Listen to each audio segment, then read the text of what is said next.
Welcome, everyone. I'm Damon Yakovlev.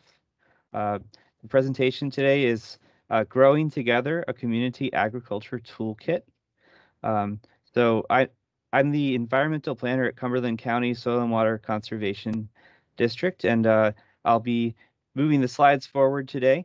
And just have a couple of housekeeping things before we really get started. First of all, the meeting's being recorded, and it's going to be shared on YouTube. We're going to ask everyone to hold questions until the end. Um, you can type a question at any time, or at the end of the presentation, we'll give you a chance to unmute and ask a question directly. The presentation will take about an hour or so, and then we've reserved about the half an hour, the balance of the time at the end for questions and discussion. And we're all really good at remote meetings now, maybe all too good at this point, but we do ask that you mute yourselves. And again, if you have a technical question or problem, just type it into the chat and we'll try to address that for you. So again, thanks for joining us today. I'm Damon Yakovlev. Also presenting today is Jenna Martin Fisher. Jenna and I have both been with Cumberland County Soil and Water Conservation District for about 7 years, and we've both worked on all of the community agriculture programming at the district. We are also joined by John Clark, our MCC AmeriCorps environmental steward. John has been a great contributor to this project. We've had other AmeriCorps stewards work on our projects as well, and I cannot say enough good things about the AmeriCorps program. If your conservation district or organization is interested in that, I highly encourage you to line up an AmeriCorps steward to work for you and with you. You can really leverage your programs, and they do a tremendous amount of great work. So the outline for the presentation today, we'll start by going through some background about why we're interested in community agriculture, why it's important for our district and our region, and how we got organized our program and sort of what went into it. We'll specifically talk about a project that we've been working on through the National Association of Conservation Districts to develop a community agriculture toolkit. We'll talk about what exactly is in this toolkit, what are the components, how it can be used, how it may be relevant to you working in municipality or region in Maine or actually throughout the country. We'll talk about some case studies about how we applied the toolkit and actually used it to create some community agriculture plans and implement some action items in those plans. And then we'll talk about some lessons learned, both about community agriculture as a whole and also some project-specific lessons learned about this project. So to orient you, because we know that many of you are not in our region, we are the Cumberland County Soil and Water Conservation District in Cumberland County, Maine, which I believe you can see my cursor here in the southern part of Maine. We're one of 16 conservation districts, which are shown on this map, more or less lines up with our counties, although not completely. Maine has 1.3 million people, which puts it among the smaller states in terms of population, but it's quite a large state geographically, which means that it's mostly a rural state. The quarter of the population or so, though, is located right in our county. So we're the most urban county in a mostly rural state. And within our county itself, there's a mixture of rural and urban. The natural features are Casco Bay, there's lakes, there's rolling hills, farmland, towns, cities. The largest city is Portland, which some of you may be familiar with. It's well known as a restaurant city now, a tourist city. It's also got many of Maine's institutes of higher learning and cultural institutions. So it's very important for the state. So for putting my conservation district hat on, 11 of our towns and municipalities in Cumberland County are MS4 regulated. That's a lot of what our conservation district does is supporting MS4 programs, the Clean Water Act permitting for the municipalities. But we also have, since our founding in the 1940s, supported traditional agriculture as well. So COVID-19 has affected our state as it has many others and had significant, perhaps, effects that we wouldn't have anticipated going into it at the beginning of last year. There was a significant impact on the hospitality sector. I mentioned Portland's a tourist city, so that's been very disruptive for us here, for our economy. That was perhaps predictable, but there's been some other effects we might not have thought would have happened. For example, the housing market um, has had a boom, and we've had many people interested in moving to Maine. We've also had large disruptions to food supply chains. Maine is at the end of many of these supply chains, and only 10% of Maine's food is produced locally. So that 90% has to come from elsewhere. And during these disruptions last year, that raised some alarms for a lot of people about the resiliency of our food systems. So that compounded a problem that was already in existence that our district has been looking at, which is this 10% local food is not really resilient or sustainable. And for a variety of reasons, to meet climate change and sustainability goals, the state has set in its climate change plan to increase that to 30% by 2030. So this is something our district has been working on for a while, but now there's a lot of energy behind that and new momentum toward building a more resilient food system. So supporting traditional agriculture and the work we've been doing helps with supply, increasing food supply, but we've also recognized that there's a lot of importance in educating the public and stimulating demand for local food and creating systems for distribution of local food that are economical and profitable for producers. So that brings in the district's Community Agriculture Program. And many thanks to the National Association of Conservation Districts, who in 2016 awarded us a grant, which allowed us to really get our community agriculture program started at our district. And the initial grant was focused mostly on education and outreach around developing a curriculum for at-risk youth and our new American populations to provide education about food production and the importance of local food and sustainability. We also looked at technical assistance needs for local organizations that operate community gardens and looked into promoting, building, and supporting food forests and permaculture and agroforestry and assessing sort of some of the needs. And our focus was really on our biggest city here in Cumberland County, Portland. But we also, as a organization that works countywide, we also looked at some of the needs countywide. And we conducted a survey to understand that better, and also did some outreach through partners. And really, what this did was help us build capacity at our conservation district. It was extremely useful for us in developing some additional programming. So our program, our community agriculture program, continued after the NACD grant wrapped up in 2017. We were able to tap into some private foundation funding to explore how some of the programs and initiatives that were successful in the city of Portland could be applied outside of Portland in some of our more suburban or rural, even rural communities. So we got this funding from the Quimby Family Foundation, from the founders of Burt's Beeswax, which some of you may be familiar with. They do a lot of great work to support local agricultural initiatives in Maine. And we worked in the town of Gorham to develop some programming there, some education programming, youth summer camp curricula, built 2 food forests, and created an edible Main Street program that created planters around the downtown village to meet some paired community development, economic development goals, and also education and outreach around local food, what's in season when, what could be grown in Maine, what are some recipes.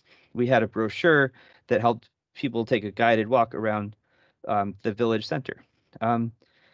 So that was successful, and we appreciate the support for that from our partners and funders. We also were awarded funding from the EPA to because we in our initial work through the NACD grant, we realized through our survey that a lot of people did not understand that soil lead was a common contaminant in Maine or what to do about it. So we applied for and received funding from the EPA Healthy Communities program to do facilitated soil lead testing. And that included multilingual outreach to our new American population.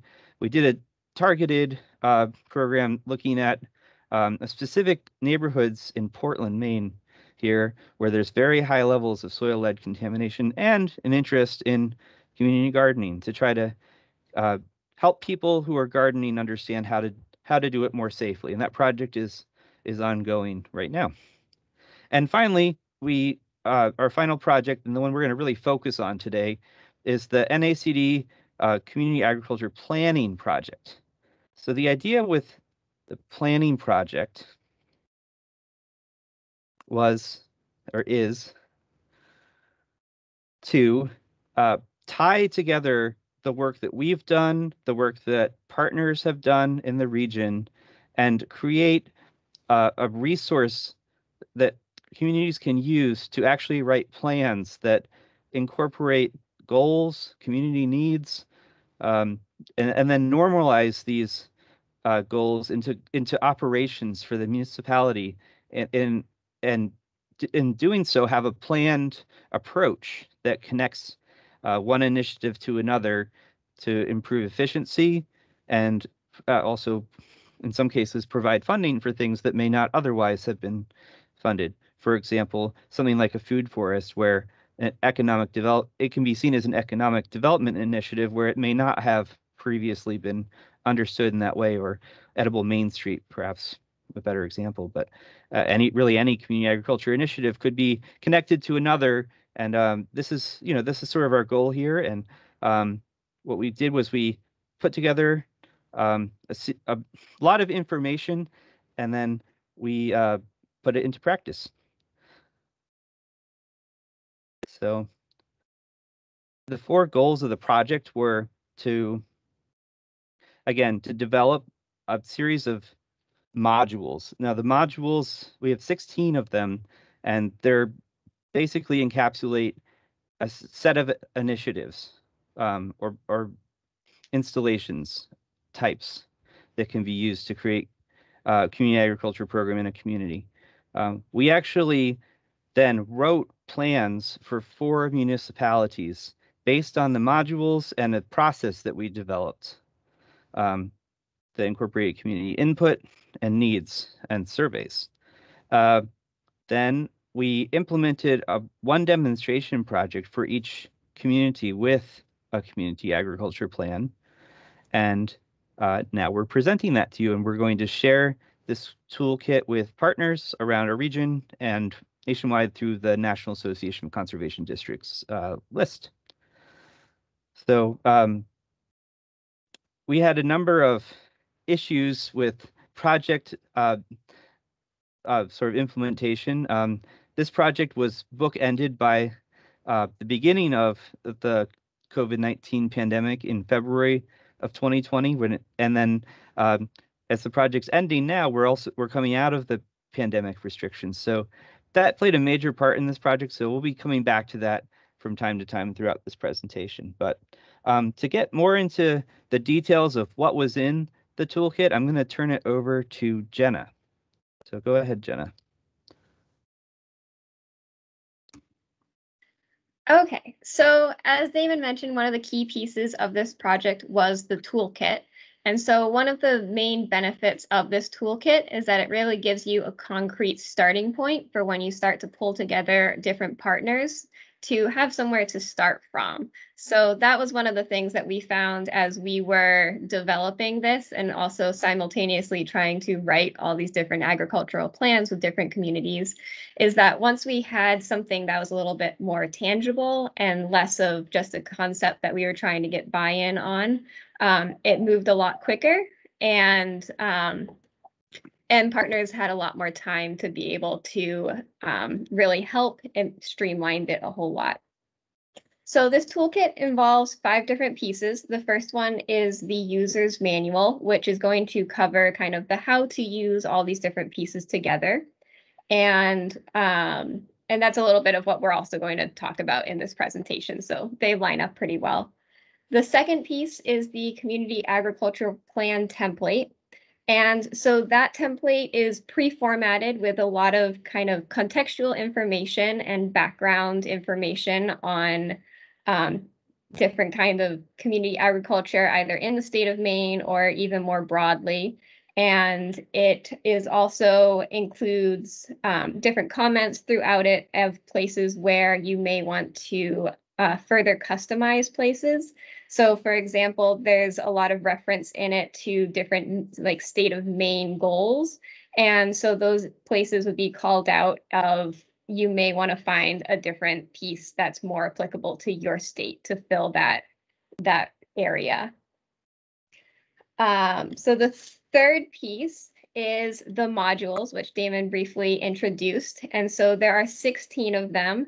And altogether, it adds up to 400 or plus pages, which sounds very intimidating, but it's a lot of different resources to help you kind of guide through either deciding whether they're appropriate for your community, or when you go to implement them, to give you more information on different examples of places that are already conducting those things, or different steps that you might want to take. And so each of those modules, each of those 16, they include an overview to kind of give you an idea of what it is and why it might be relevant for you. It involves, or it includes, an implementation section. Thank you. Perfect. To list out some of the considerations and recommendations for how you would go about implementing them.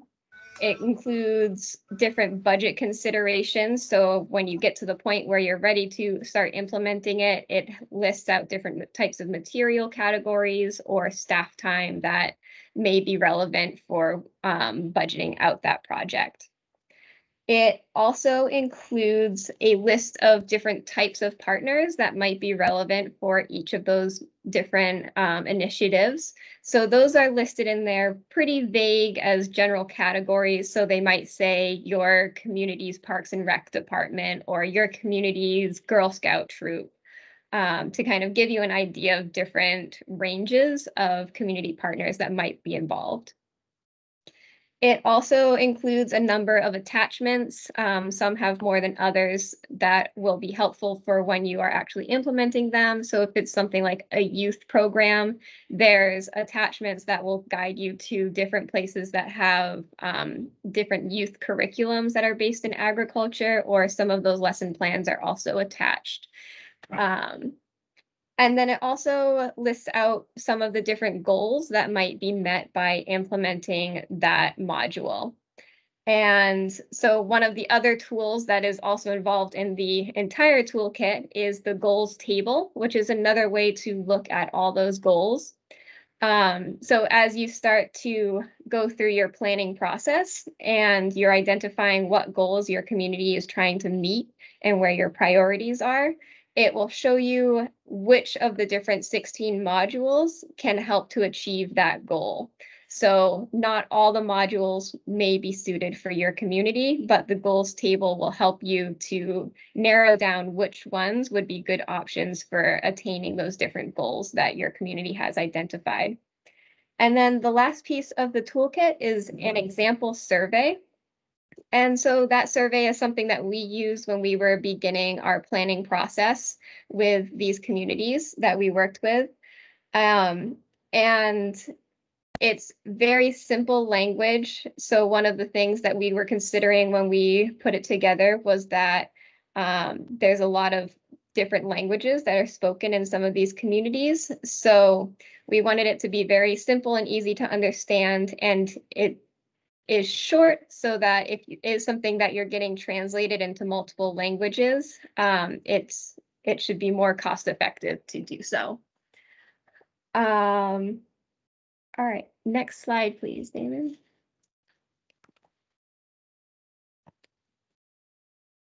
So these are the 16 different modules that are in the toolkit. And so we started these by starting with the ones that we had previously implemented. So Damon had mentioned we had done an edible Main Street.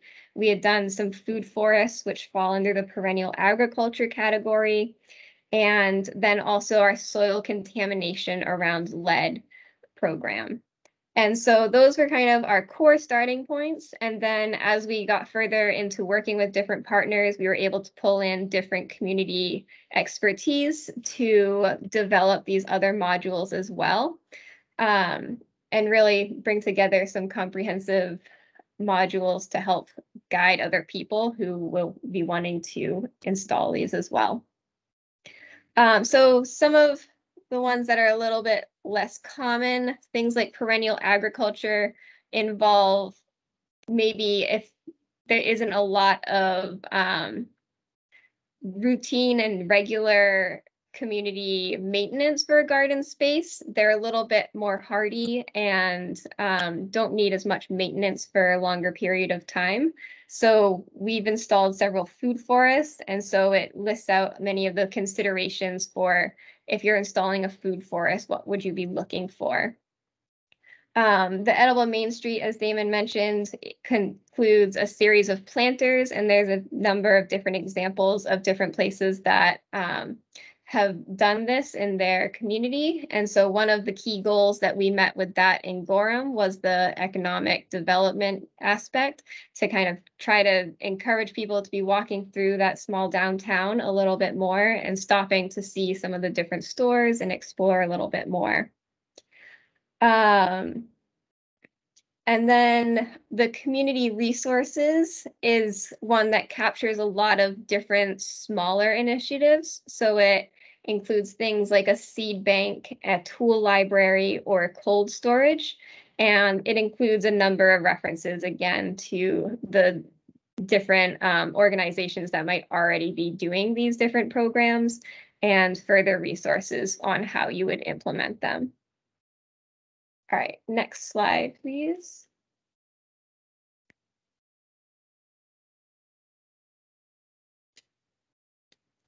So we generally followed a similar process for all 4 of the communities that we worked with. And so step 1 for us was to identify and pull together all the partners that we had in mind that do kind of similar work.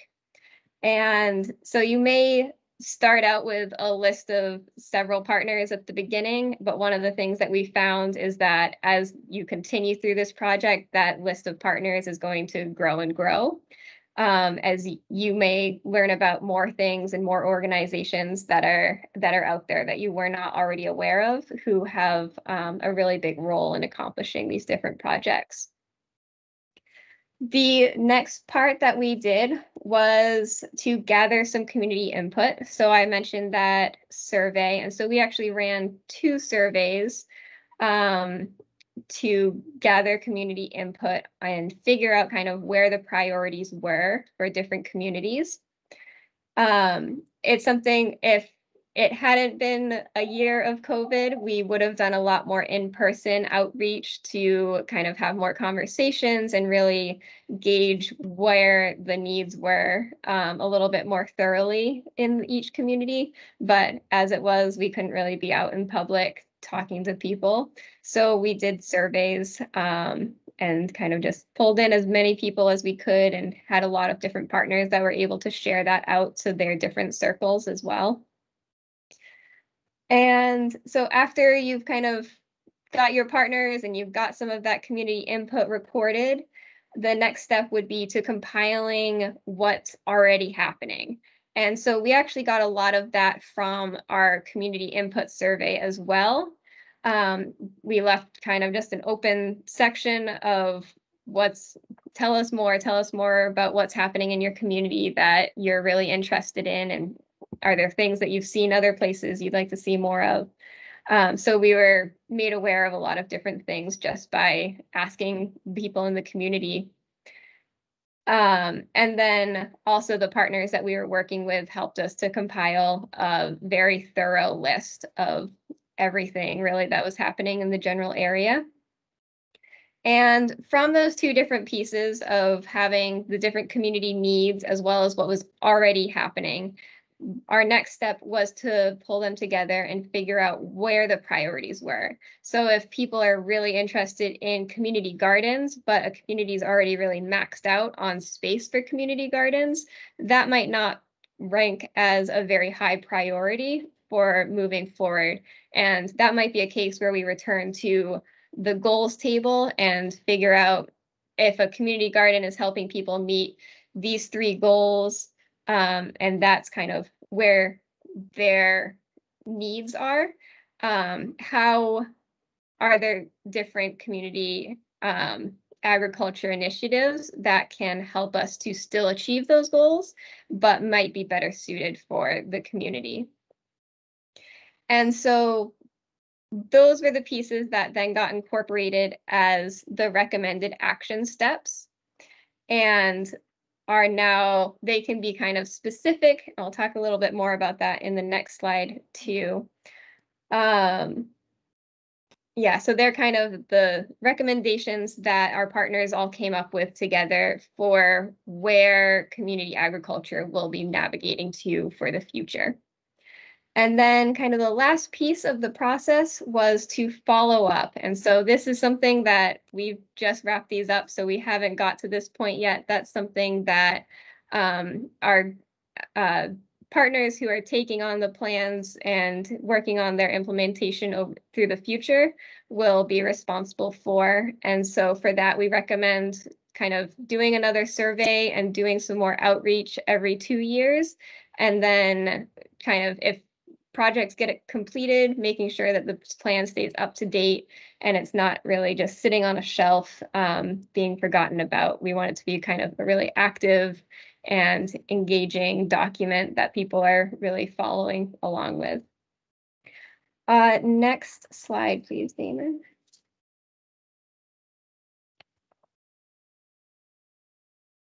Okay, so the action plan is where we recorded the rather specific actions of how to achieve the different goals. And so these tables are pre-formatted in the Community Agriculture Plan template. And so we've broken out the different 16 modules into 3 different sections. And so in the example on this slide, you can see that plantings is one of them. And so plantings would include things like community gardens, perennial agriculture, and edible Main Street. And so each of those tables will list out recommendations for when you go to start thinking about implementing those actions. Are there other actions that might be listed somewhere else in this table to be considering? So for this one, you can see that it lists either economic development, events, youth education, adult learners, soil contamination, and soil health modules, which all have actions in them and recommendations that might be able to be accomplished at the same time as some of these ones in the community garden template. All of the goals are also pre-set into the template. And then the action plan is where we got really specific. And so there are things like identifying certain gardens that might have space for expansion, or certain areas of the city that might have space for installing different community gardens. And they really brought in the actions that are going to help to address the needs of the community. And then the timeline section is where we start to address what's the priority of that. Is this something that needs to be accomplished within the next 2 years, or is it something that's a little bit lower priority and can wait a little bit longer? And then we also list out the different community partners, which would help with implementing and supporting these projects when they're ready to happen. All right, next slide, Damon. I think it's back to you. Thanks, Jenna. So I'm going to kind of talk about how we incorporated case studies in our basic lessons we learned from implementing the modules back into the modules. So we had sort of a feedback loop where we wrote plans for 4 communities in our region, and they included Gray, Gorham, Portland, and South Portland. Gray and Gorham are both somewhat more rural communities, and Portland and South Portland are both some of our more urban communities. And this was extremely helpful. If we had just worked on the modules in a vacuum, without testing them out, I'm not sure we could say they were all that useful. But this allowed us to say, yes, indeed, a lot of this background research and the information in the modules was very useful. And it allowed us to also develop a template and test that out and refine it and take the best of from each of these different plans to put that into the toolkit. And also show how it may work for different types of communities. So right now, the plans are proof of concept. They're not officially adopted. They're drafts for sure, but they are still, they're still useful in the sense that they do include a lot of community input and goals. So some of the process around that Jenna mentioned, we had a lot of virtual meetings. Almost entirely virtual meetings until the very end of this project. So we did our best. Here's a screenshot for that. So we talked to many different community members, many meetings. We did a community survey, and based on sort of the initial input we had from our discussions with community members, we asked them to go out and help distribute the survey and drum up interest. We also used paid social media ads to get outside of our bubble at least a little bit. We posted some of the survey flyers, although we'll talk about it more in the lessons learned. Not sure how effective that was. We did try. This has been a very challenging era, but we did get a lot of input anyway, and that was very helpful in the plan writing process. And also, perhaps more importantly, we determined who may be responsible for the plan after the project ends, who will be the plan's caretaker, who will update it, who will help shepherd through some of the action items that were identified in the plan. And as COVID restrictions are reduced, there will be more opportunities to get public engagement. So the point of contact for the plan will be extremely helpful in getting that moving things forward. So to talk about some of the specific specific plans for municipalities, Jenna and our AmeriCorps steward are going to talk about how that went and also what the implementation project looked like in each community. So go ahead, Jenna. Okay, so the first one that really had the most momentum going already when we entered the picture was the town of Gray. And so Gray is one of the fastest growing communities in Cumberland County right now. I believe it was last year they were ranked in the top 10 for the most number of new houses and homes sold. So they're very fast growing. They're kind of situated halfway between Portland and then Lewiston, which is another city a little bit more to the north, which are kind of our largest, most urban areas. So they're a good kind of halfway point. There's a lot of rural space that's rapidly being developed. And so some of the people that were involved in getting this plan going were municipal officials from the planning department, the recreation department, and then we had a phenomenal community partner who is also an expert in permaculture and on several of the different town committees. And so when we entered this picture, she was working on the process to install a micro park and food forest area on what was currently a vacant lot. And so there was already kind of a lot of buzz going around community agriculture, and she kind of stirred up a little bit of that buzz within the town as well, and those municipal officials. So it was something that we had a lot of people that were really excited about kind of jumping in and saying, yes, we need a plan for our community. We've got our first step kind of in the works, and like this is just phase one, and we want to see where this can go and what else we can do to kind of really build this community as it's growing its population. We also want to grow this connection to other people as well. And so now that this plan has been developed, we were able to present it to the Economic Development Committee and receive some input from them as well. And going forward, the plan will reside with the town planner, who will be the municipal point of contact for that group. So kind of as different groups are becoming interested in setting up different projects, or they see this plan and there's something that they really latch onto and are interested in getting going, that will kind of serve as the point person for those different groups coming together. And so John can now talk about the implementation. So as Jenna mentioned, there was a whole lot of momentum behind community agriculture projects in Gray when we came into the project. One of these projects was converting a vacant lot that the town had recently acquired right in the heart of their downtown, a bit of a more auto-centric area that they're trying to make more of a destination rather than a drive-through type area. Into a micro park and food forest. So project funds were used to purchase materials and some of the edible plants. And a lot of my time was spent organizing, marketing, and leading the PermaBlitz, which we held there in May. It was pretty successful. About 35 folks showed up to help turn this park into something great. And I also spent quite a bit of time creating an informational sitemap to help visitors identify edible plants.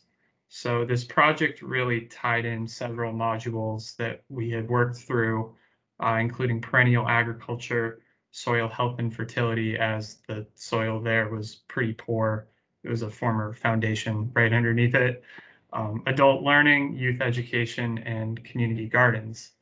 So another component of the Gray implementation project was facilitating a youth gardening program for grades 3 through 5. I collaborated with the Gray Parks and Facilities supervisor on this project. I was able to provide 2 lessons on the importance of local food and supporting pollinators. And after the lesson, the students were able to build a raised bed salsa garden, where at the end of the summer, each student will receive a fresh jar of salsa from their garden.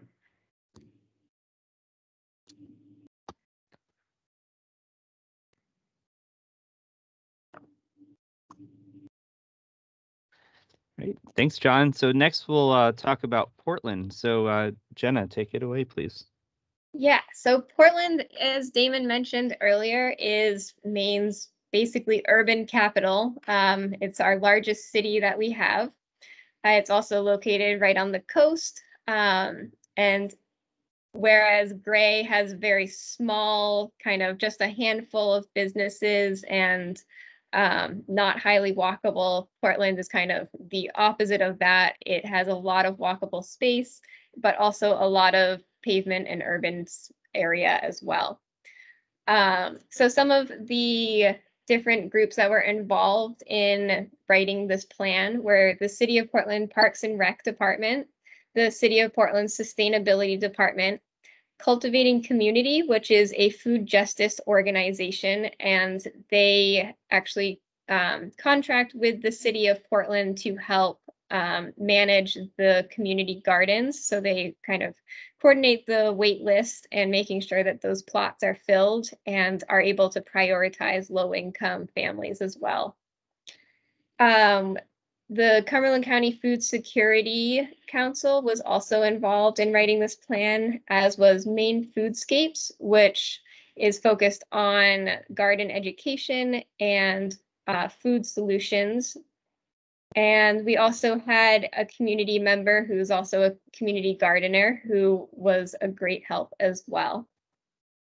And so Portland, I would say out of all the groups, all the different communities we worked with, maybe had the most momentum just because we have 11 community gardens already happening in the city, as well as a number of food forests, which includes a public orchard and a lot of farm to table in the restaurants. So it's already having local food. There's a lot of energy around that in our small city here.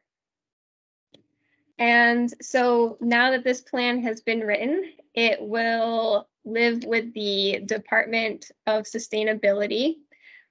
So as opposed to the planning department, who were also key in writing this, it will live with the sustainability department. And some of the next steps will be for them to present it to the Sustainability and Transportation Committee, as well as the school board, as many of the actions that were written into the plan involve youth engagement. So John can tell you about our implementation project. So for Portland's implementation project, we focused on an area in which the public surveys indicated there was some of the most need, which was community composting. So currently in Portland, there's 2 companies which provide curbside food waste pickup, but they each run about $15 per month for that service. So we assisted the City of Portland's Sustainability Office, who was already working on developing a pilot program for free food waste drop-off sites throughout the city.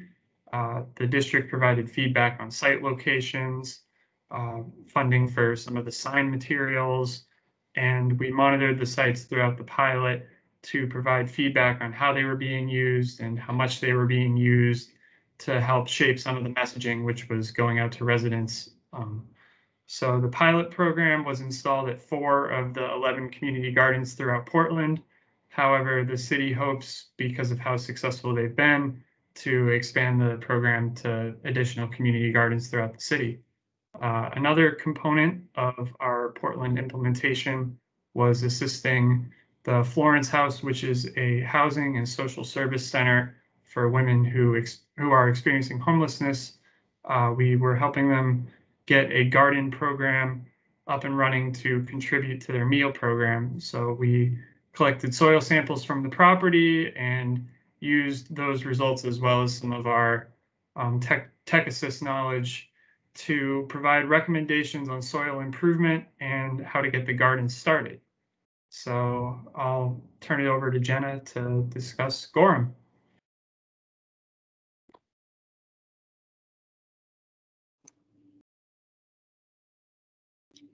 So Gorham is another of our rapidly developing communities. It has a very agricultural past. So it used to be an area that had a lot of farmland, but as those farmers are starting to kind of retire, there's not necessarily new farmers that are coming in to continue those businesses. And instead, that really great farmland is being sold for development. So there's a lot of new houses coming into this area. And so it also has one of our universities. The University of Southern Maine's primary campus is located in Gorham. So it does have a little bit of a walkable downtown with several businesses, but one of the goals from our previous projects with them has been to kind of increase that and to boost some of the business in those small businesses that are residing there. So some of the partners that were involved with this program were the Gorham Parks and Rec, Gorham Planning Division, the Gorham Village Alliance, which coordinates with the businesses that are located in the village area, and the Conservation Commission. And so, as Damon mentioned, we had just wrapped up a project at the end of last year in Gorham. And so that project had involved building 2 food forests and installing and edible Main Street, which in the second year of that project, we were able to double the capacity, working with more businesses, as well as doubling the number of actual planter boxes. So there's several different things that had started happening within the past year, and they've really been getting a lot of attention, especially the edible Main Street, which every year we get some really great feedback of people that are walking through, and they get to sample different types of vegetables or see different things that they wouldn't normally see growing. So the plan, now that it is complete, it will live with the planning department. And I would add that they were also key in pulling in some input from different areas of the municipality as well, to make sure that we had a pretty wide range of input included in the action plans. And we're actually presenting the plan to their town staff tomorrow. So that'll be the next step there. And John can take it away with the implementation project. So one of the desires that Gorham staff had from early on in the process was to add food preservation courses to their adult education offerings. So the district was able to help that out by purchasing multiple sets of canning supplies, which can be used for their adult education courses, as well as be available to residents, which starts sort of a tool library type process there. In addition, we built on work implemented with those previous community agriculture programs in Gray by hosting a volunteer maintenance evening at one of the food forests right in downtown Gorham. Even on such short notice, we had a few volunteers come out to help add new wood chips, remove some weeds, and add annual edible plants to fill in some of the gaps that had appeared in that food forest. This maintenance was especially important because last year we were unable to hold a volunteer maintenance event due to the pandemic. And also some of the volunteers that showed up wanted to get more involved and kind of took on some of the maintenance of the food forest for after the project. So it was a great addition to the food forest there. And now we'll move on and discuss our fourth community, South Portland. Thanks, John. So South Portland, the involvement was mostly through the South Portland Sustainability Department and Parks and Rec Department, and some community members as well. The plan for South Portland didn't get as far along as some of the other communities. There's been a lot of challenges with staffing, both in the public and private sector. So there's just everybody is out straight right now, really. So, but we did work to create a draft plan for South Portland, which includes a number of recommendations to meet some needs that were identified in the city through 2 surveys that we conducted there, as well as needs that were identified through discussions with community members. So the plan going forward is we're going to be finalizing the plan for South Portland, and identifying which identifies some short-term action steps that can be taken to implement some of the needs that were identified. In particular, looking at some challenges around ordinances that precluded community garden development in certain zones. So identified that as a big need for South Portland, and as well as a few other things. Some work at some of the public parks to build some permaculture installations, and redevelop some of the larger parks that are now mostly lawn, to incorporate some additional features, and also incorporate some other interesting initiatives in South Portland around a pesticide and fertilizer ordinance to show how organic methods can be used effectively and provide some education and outreach to meet those goals, while also meeting some community agriculture goals. So some pretty exciting stuff happening in South Portland, and we're glad that we were able to add to that a bit here. So some of the lessons learned here. Again, this whole project was bookended by the coronavirus pandemic. So it's a period in history, an interesting period, also a period I hope we don't repeat again anytime soon or ever. But February 2020 to June 2021, it's been an interesting time. So one of the things we've learned is that virtual community is a good short-term option, but it only goes so far. There are limits to it as far as who can be engaged and how, and the level of interest, and also a large potential for burnout. So I think we can say that this project would have looked very differently if we had been able to use our traditional public and community engagement tools to have public meetings, public events, interactive methods for public participation, all the things that are best practices in planning that we were unfortunately unable to do due to the restrictions in place. And they were in place for good reason. I'm certainly not saying that they weren't. But it did present a challenge for this project for sure. At the same time that more restrictions were in place, there was also some more energy that was building around community agriculture, interest in local food, victory gardens, people planting gardens where they never had before, people getting chickens who had never gotten chickens before. So a lot of interest, a lot of concern about our food systems. There's also, at the same time, been a much greater engagement with outdoor spaces. So I'm a planner, and something that's very important for me and many other planners is this idea of quality of place, of how places can be designed to encourage people to use them, to appreciate them, to get the most out of them, our public spaces. And as people have been spending so much time outdoors, they've really been looking at their public spaces and thinking about what's a higher and better use. And in some cases where it's an expansive lawn, it might be better to have some installations like food forests or community gardens. There also has we've noticed at our district an increased interest in volunteerism, people more inclined to get involved. So that's something to tap into as well, and something to think about, provide people some opportunities. Community agriculture may be able to do that. We also found that scheduling was a challenge. So we were able to delay tasks and adjust schedules, and try to rethink them in ways that would be more COVID safe. So there's also been a new interest in how community agriculture can meet climate change goals. So that's come from the states, come from other parties. So that's something where if we're going to get from this current level of 10% local food consumption in Maine to 30%, we're all going to have to work together on it. It's going to have to be a group effort, multiple organizations and people at all different levels working together. So there's really a lot of interest around that, and I think community agriculture's got to be a part of that and used as a tool for that.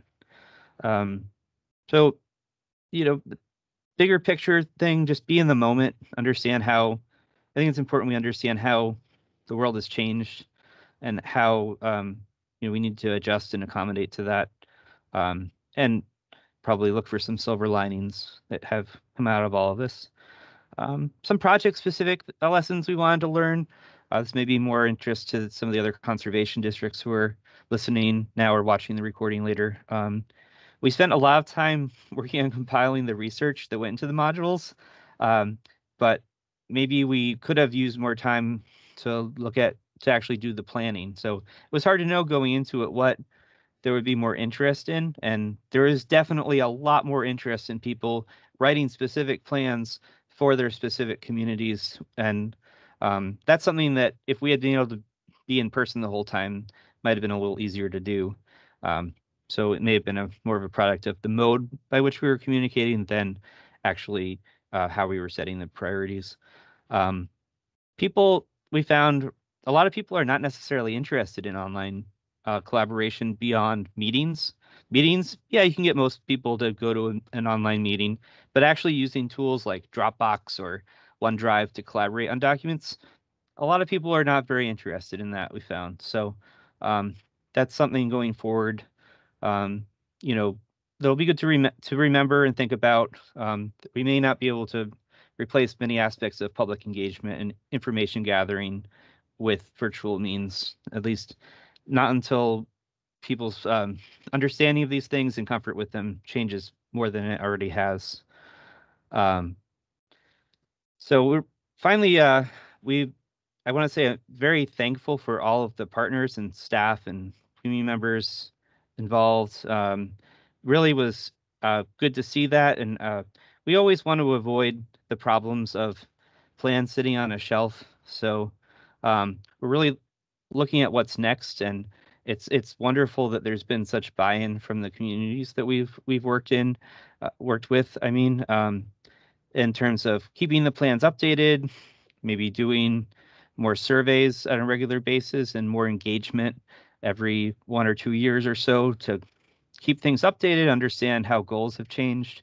In Maine, we have these things called comprehensive plans. Some communities in other parts of the country call them master plans or use other terms, but they're municipal plans or county plans in some cases that often touch on community agriculture, but the plans we've developed offer quite a lot more level of detail. So one hope is that the community agriculture plans could be incorporated into municipal comprehensive or master planning, and really flesh out some of the details around that and show how communities can move these things forward. And some of the immediate next steps I think are important to highlight.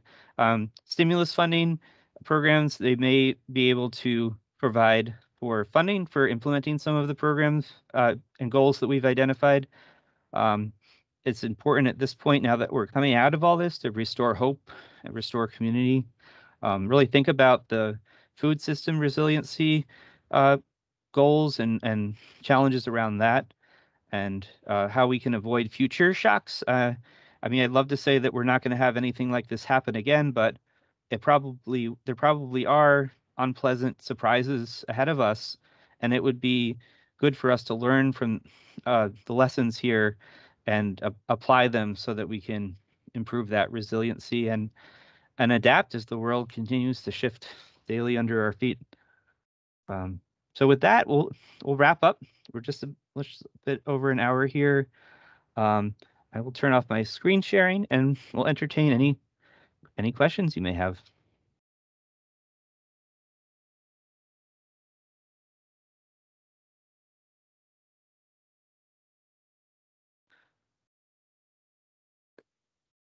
So I'm going to check the chat here and see if there's any questions. So I have some kind words from Andrew F. here, impressed and inspired by the level and quality of work. Thank you, Andrew. We appreciate that very much. Yep. So it's been an interesting 16 months working on this, and we certainly got a lot out of it, I will say. I guess. Oh, thank you. Matthew says excellent job. I guess I'll invite Jenna and John if you have anything you'd like to share as well as we conclude here and enter the question and answer section.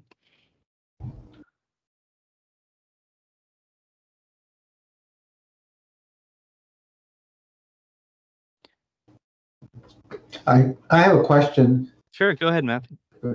I'm just wondering if you've thought about other ways to promote the plans other than the more traditional town, city things that you're doing. I know somewhere there was a mention of WCLZ or something like that, but if there was some way, if you thought about some way of using the media or something that they would, some way to hype it up.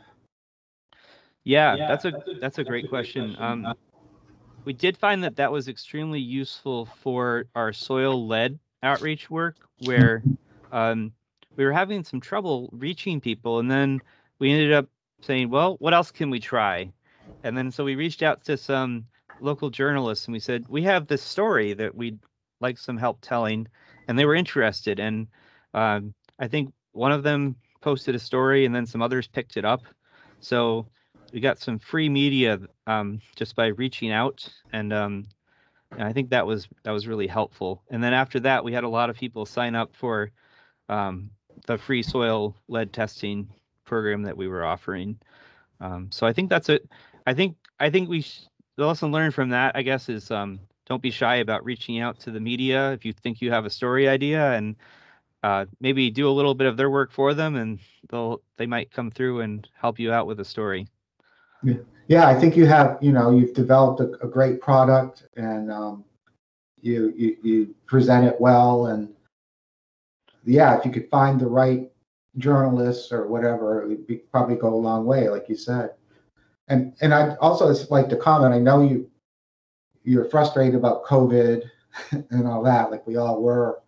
But I think despite that, and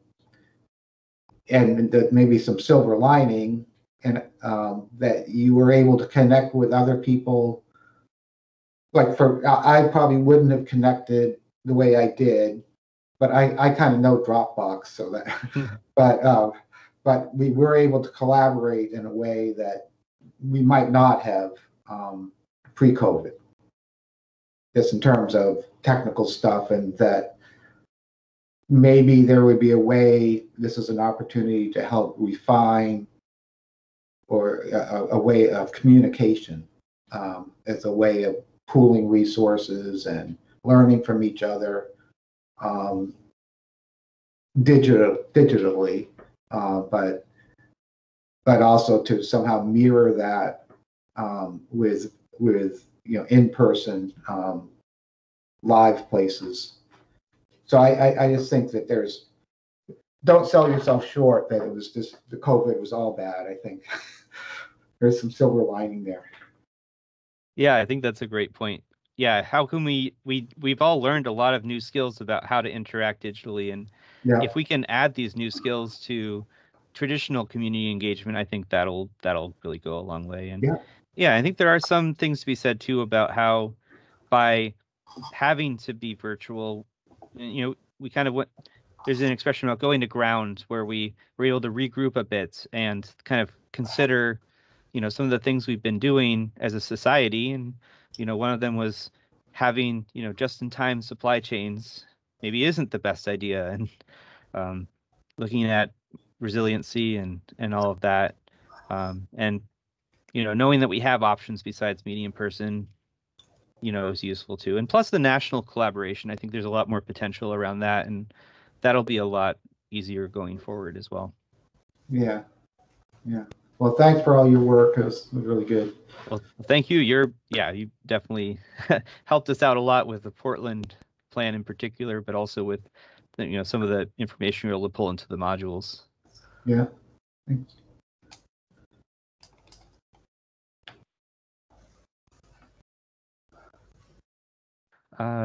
Does anyone else have any questions for us? Looks like Betty Jo had her hand up. Oh, yes, go ahead. I did. Thank you. I thought it was an excellent presentation. I'm calling from Tampa Bay, Florida, and I thought it was very interesting. We don't have a toolkit.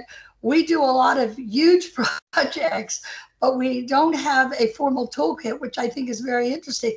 But I was curious about one thing. You indicated in your next step that one of your issues would be to look for stimulus money. And that's a totally different approach than we take. We are funded by government at the state and local level. But I just wanted to show you this. We produce the newspaper tabloid, and I don't know if you can see this, but these are all our corporate sponsors. And I think that people, when they're considering programs, projects, and activities in conservation, need to look to the private sector. We can't get all of our stuff paid for by government. And a good example is 2 weeks ago, we had on a Saturday, 2 weeks ago, we had a 20,000 pine tree planting event. And we had 250 volunteers come out from the community. And we had sponsors for everything, from the goodie bags to the T-shirts to the food they ate. We had the Republican Party had a tent with food. The Democratic Party had a tent with food. And we had a tent with food. So I just wanted to say, please don't limit yourself to having people think only in terms of public dollars. There is just a lot of interest in conservation now, more so than ever. and the public and the business community is very, very willing to participate. We had to cut off our people at 250. We could have had more, but because of COVID, we were supposed to cut off at 200, but we kind of let an extra 50 people slip out in the fields. But it's just a thought I want to bring up. That's a great suggestion. Yeah, many of our efforts outside of community agriculture have included a lot of sponsorship, and I think there's great opportunities within community agriculture to include it as well, especially around one area where we've already been doing it is the Edible Main Street projects. It's really a natural fit for your typical downtown business district or village district organization to help promote people to visit local shops and walk around local villages. So I think there may be other ways to do it too. That's a great suggestion for I sure. love that idea of the walk around areas for your downtowns. I think that's wonderful. Yeah, it's been really popular in Gorham. People always mention it to me, and even had people mention who didn't know had anything to do with the conservation district when I talk about visiting Gorham for something. So yeah, I definitely think that's a useful thing going forward and a good tool for providing education and getting some interest going.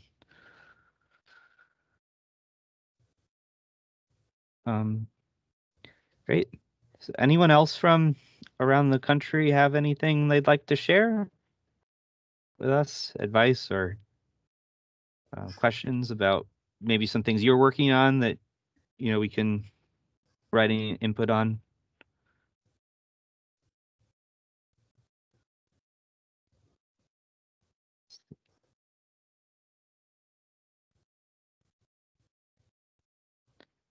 I don't see anything immediately. I think people might be thinking about going home for the day, which is fine. Well, I hope everyone's had a chance to absorb some of the things we've shared and that it's useful for you. I imagine a fair number of people will probably end up watching this recording as well, so hopefully it'll be useful as a resource along with the toolkit to describe sort of what it is and how it can be used. And we're certainly available. We'll be sharing our contact information when we send out a link to the recording and a link to the toolkit and material. So we're certainly up for a discussion anytime. We've had some really great conversations with conservation districts outside of the state around the country, sharing ideas. It's a great forum to do that, and we're looking to do that going forward, even after we finish up this grant. So I guess with that, any final thoughts or questions before we sign off? Yep, Betty. I Go just ahead. wanted to mention one more thing. Go ahead. February, when you all are freezing up there in Maine, remember that the National Convention is down here in Florida. And when you come over to the convention in Orlando, if you come over to the State Fair, we're going to have an 1,800 square foot exhibit on conservation is everybody's business. It's going to be massive, and we want you to come to sunny Florida. Thank you. Well, thanks for that plug. That certainly sounds like something to look forward to, especially here in Maine. February can be quite the slog. So we'll have plenty of sunshine for everybody. thank you. We certainly appreciate that. So all right, good. Well, thanks everyone. It was good to talk to you today. And again, reach out anytime with any questions, and we hope you all have a good rest of your day. Great project. Thank you. All right.